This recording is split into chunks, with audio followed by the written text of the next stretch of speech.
Hello guys, তো guys আজকের ভিডিওয় তোমাদেরকে দেখিয়ে দেবো তোমরা ইউকো ব্যাংক থেকে এটিএম কার্ড নেওয়ার জন্য তোমরা কীভাবে ফর্ম ফিল আপ করবে।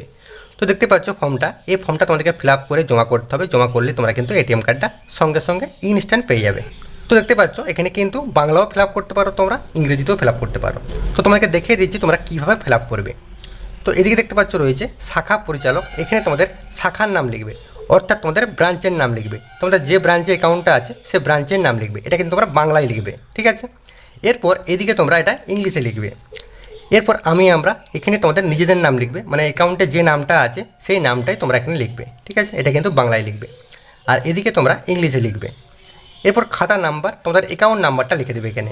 আর এদিকেও তোমাদের অ্যাকাউন্ট নাম্বারটা লিখে দেবে। এরপর ডেবিট কার্ড, যেহেতু ডেবিট কার্ড তোমরা নিচ্ছ তার জন্য তোমরা এখানে টিক করবে। এবার মোবাইল ব্যাঙ্কিং নেওয়ার জন্য টিক করবে এখানে। এরপর ইন্টারনেট ব্যাঙ্কিং নেওয়ার জন্য তোমরা টিক করতে পারো। এই দুটোই টিক না করলেও হবে, কিন্তু উভয়টা তোমাদেরকে টিক করতেই হবে, ঠিক আছে। এরপর মোবাইল নাম্বার, এখানে একটা ভ্যালিড চালু নাম্বার তোমরা লিখে দেবে। এরপর ইমেল আইডি থাকলে তোমরা লিখে দেবে এখানে, যদি না থাকে লেখার দরকার নেই। এরপর ডেট বসিয়ে দেবে এখানে, তোমরা যেদিন এটা ফর্মটা জমা করতো সেদিনের ডেটটা তোমরা লিখে দেবে এখানে। এরপর এখানে একটা সই করতে হবে, যার নামে অ্যাকাউন্টটা তাকে একটা সই করতে হবে। আর যারা সই করতে জানে না তারা কিন্তু এটিএম কার্ড পাবে না, অর্থাৎ তারা কিন্তু এই ফর্মটা ফিল আপ করে এটিএম কার্ড নিতে পারবে না। তাদের জন্য কিন্তু অনলাইন থেকে অ্যাপ্লাই করতে হবে এটিএম কার্ড নেওয়ার জন্য, ঠিক আছে। তো গাইস এভাবেই তোমরা কিন্তু ফর্মটা ফিল আপ করতে পারবে।